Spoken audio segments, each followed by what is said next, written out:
In today's video, I'm going to teach you how to manage your accounts in QuickBooks with a few straightforward steps. We'll be walking through the process of adjusting account entries in QuickBooks, a handy tool for keeping your financial records neat and accurate. By the end of this video, you'll feel more confident navigating these functions. First, let's log into your QuickBooks account. You'll want to navigate to the QuickBooks homepage, which you can find by visiting qbo.intuit.com. Once you've arrived at the homepage, take a moment to familiarize yourself with the layout, as this will help streamline the process. Now we need to head over to the chart of accounts. This is the heart of your bookkeeping, where all your accounts are listed, so it's an essential area to know well. Simply click on Chart of Accounts to access it. Now when you're in the chart of accounts, you'll see a comprehensive list of all your business accounts. From here, you can click directly on the account you wish to edit.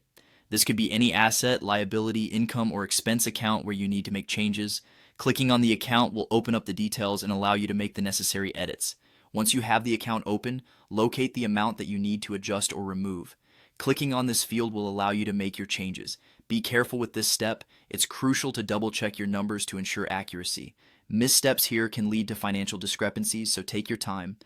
After you've made the adjustments, the next thing you need to do is click on Save and Close. This will ensure that the changes you've made are applied and stored in the system.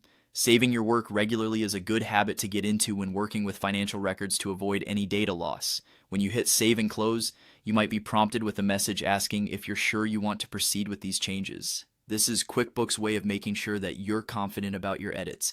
If everything looks good to you, go ahead and click Yes to confirm. This final step will lock in your adjustments and keep your records up to date.